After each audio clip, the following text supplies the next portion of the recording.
Kita masih membahas tentang belajar untuk lebih mengenal Allah Subhanahu wa Ta'ala lewat nama-nama Allah yang mulia. Ini adalah nama yang paling istimewa yang mencakup semua nama-nama Allah. Kata Allah adalah kata atau nama yang sangat istimewa. Kalau dalam definisi bahasa Arab disebut dengan Ismul A'zam, nama yang paling agung dan paling tinggi. Jadi kalau misalnya kita mau memanggil Allah dengan panggilan nama-namanya Ar-Rahman, Ar-Rahim, Ar-Razzaq, Al-Wahhab, maka semua nama itu kalau kita ganti, kita panggil dengan nama Ya Allah, maka itu sudah mencakup semua nama-nama Allah yang mulia.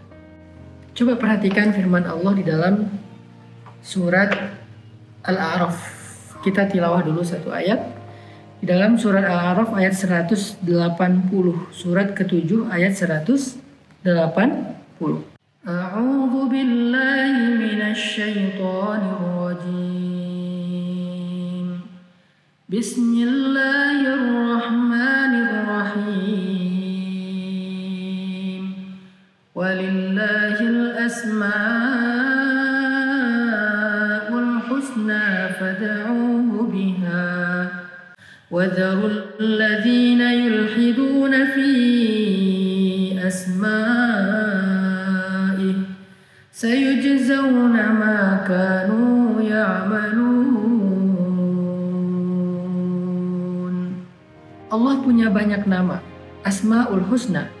Walaupun yang kita hafal adalah 99, tetapi kata jumhur ulama namanya lebih daripada 99 dan tidak terbatas. Tidak ada yang tahu persisnya jumlah nama-nama Allah itu berapa. Saking agungnya Allah. Ketika kalian meminta rezeki ya Razzaq, ya Wahhab, ya Fattah, kalian bisa memanggil nama itu. Ketika kalian meminta pertolongan atas kejahatan dari orang-orang yang zalim, kalian bisa mengatakan ya Jabbar, ya Aziz, ya Qahhar, dan seterusnya dan seterusnya. Kalian bisa memanggil dia dengan nama-nama manapun di antara nama-nama yang mulia itu. Fad'uhu biha. Berdoalah, mintalah pertolongan, panggillah dengan nama-nama itu. Tetapi semua nama-nama yang jumlahnya tidak terbatas itu sesungguhnya terkandung di dalam satu kata yang sangat tinggi, sangat mulia, Ismul Jalalah, yaitu kata Allah. Karena Allah Ismul A'zam, nama yang mengandung semua keagungan. Makanya kalimat Allah ini bisa kita jumpai di dalam banyak lafaz.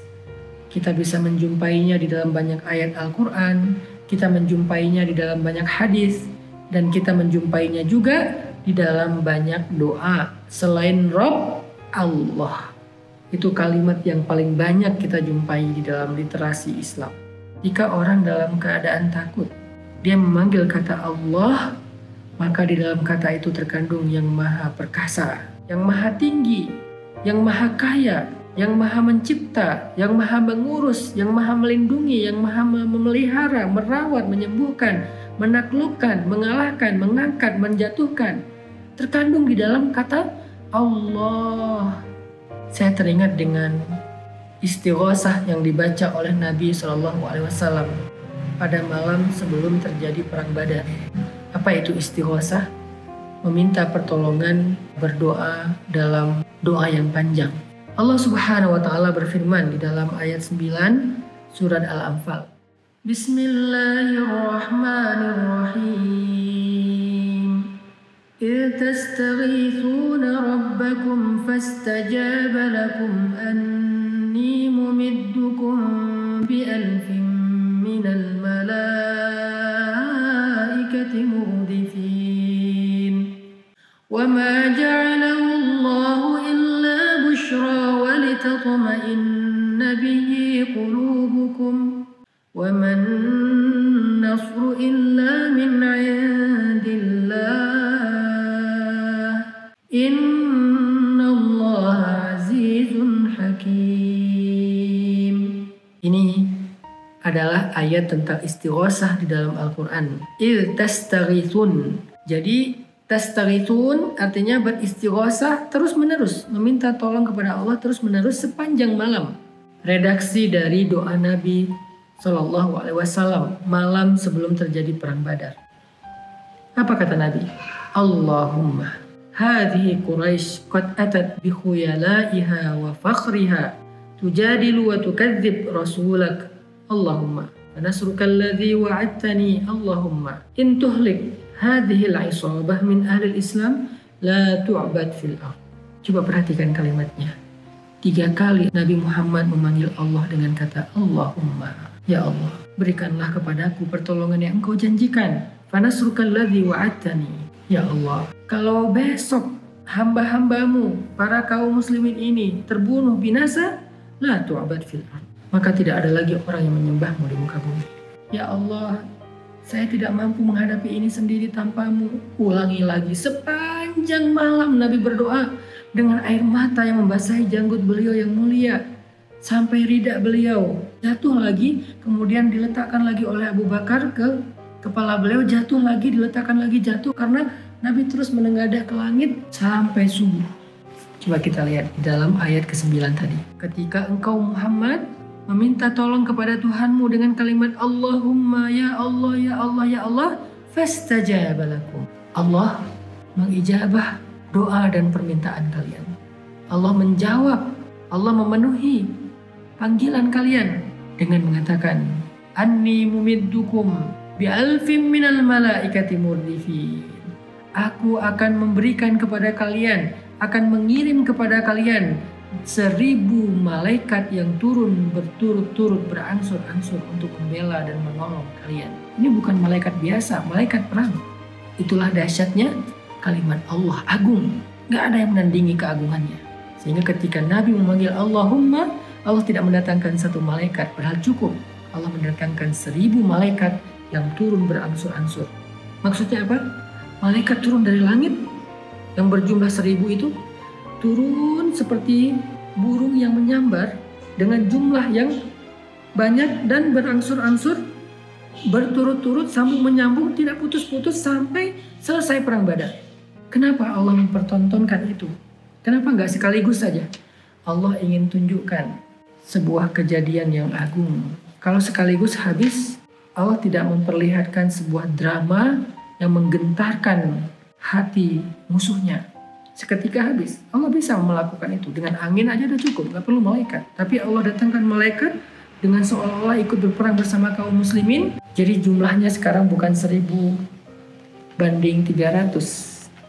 Tapi 1000 musyrikin melawan 1300 muslimin dari golongan manusia dan malaikat. Kaum muslimin waktu itu berperang di sebelahnya malaikat. 1 orang kaum muslimin didampingi 3 malaikat. Sehingga kaum muslimin merasa pede, musyrikin merasa kaget, harus melawan 4 orang sekaligus, 1 manusia dan 3 malaikat.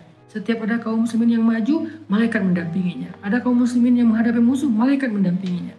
Nabi memanggil Allah, ya Allah, Allah dengar langsung. Gak perlu Nabi mengatakan kalimat-kalimat yang panjang, cukup Allahumma, ya Allah. Fastajaba lakum. Allah langsung mendengar, ada apa wahai hambaku, ada apa wahai Rasulku, ada apa wahai kekasihku, ada apa wahai Muhammad. Ya Allah, ya Allah. Kenapa Nabi memanggil sampai pagi? Karena Nabi ini mengajarkan kepada kita salah satu adab berdoa itu adalah ilhah. Ilhah itu dalam bahasa Indonesia artinya merengek. Pernah lihat anak kecil merengek? Meminta jajan, meminta mainan. Gimana anak kecil kalau merengek? Mengulang-ulang permintaannya dalam waktu yang lama sampai orang tuanya kadang-kadang ngerasa terganggu. Tapi Allah enggak, Allah suka kalau hambanya merengek. Ini istimewanya dan maha baiknya Allah. Allah tuh suka kalau kita merengek. Artinya Allah tuh makin kita merengek tuh makin senang untuk menolong kita. Ilhah, makanya merengeklah kepada Allah, ilhahlah kepada Allah.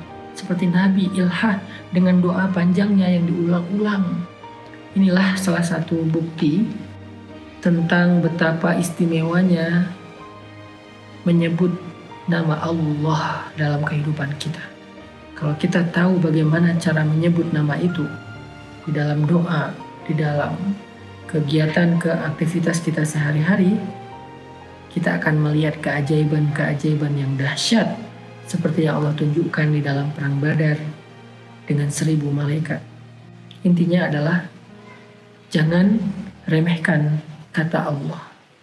Bismillah, a'udzubillah, la hawla wala quwata illa billah, hasbunallah.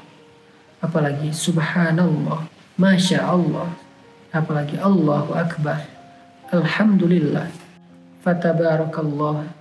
Semua yang ada kandungan kata Allah, insya Allah. Jangan remehkan kata insya Allah.